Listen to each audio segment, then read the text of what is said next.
sa ganitong ongoing pa yung investigation kuno at inquiry kuno, sobrang magtataka ka bakit confident yung Pangulo na hindi aabot sa Office of the President yung iskandalo at yung korupsyon.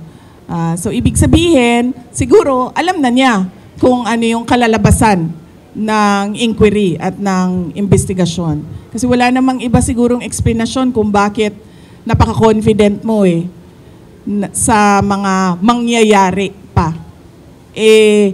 Wala pa akong nahanap na tao na alam kung ano yung mangyayari bukas. Siya pa lang, si BBM pa lang. Iyan ang buwelta ni Vice President Sara Duterte sa pahayag ng Pangulong Marcos Jr. na hindi masasama sa investigasyon ang Office of the President sa maanumalyang flood control projects at korupsyon sa bansa. Samantala, nagbigay rin ng pahayag ang Vice Presidente sa kanyang posibilidad na masama sa investigasyon ng flood control project sa bansa.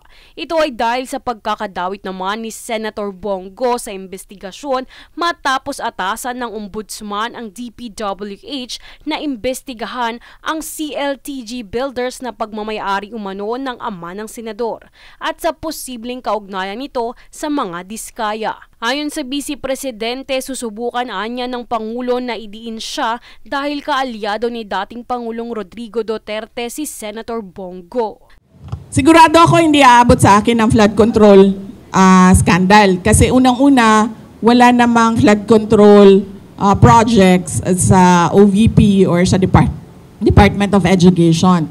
At makakasabi naman talaga ang mga contractors and even si Secretary Bunuan, wala talaga akong at all project dyan sa DPWH. In fact, hindi nga nila masabi ngayon na may insertions ang Vice President kasi wala talaga. Sa tingin ko, susubukan nila na paabutin sa akin dahil sa kaalyado ni dating Pangulong Rodrigo Duterte, si Senator Bongo. Sa kabilang banda, patuloy pa rin ang investigasyon ng Independent Commission for Infrastructure o ICI sa mga anomalya sa flood control projects. Ito ay sa direktiba ng Pangulong Marcos Jr. Kaugnay nito, kahapon lamang ay binunyag ng ICI na ang mag-asawang kontratista na sina Curly at Sara Diskaya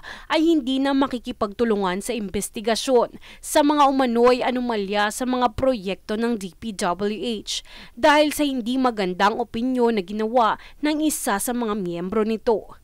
Sa kasalukuyan, kinukonsidera ng ICI na ilabas sa publiko o i-live stream ang hearings, ngunit kailangan umanong siguraduhin na hindi nagbabalat kayo ang mga dadalo rito. Jovi Rodriguez, nag-uulat para sa Golden Nation Network.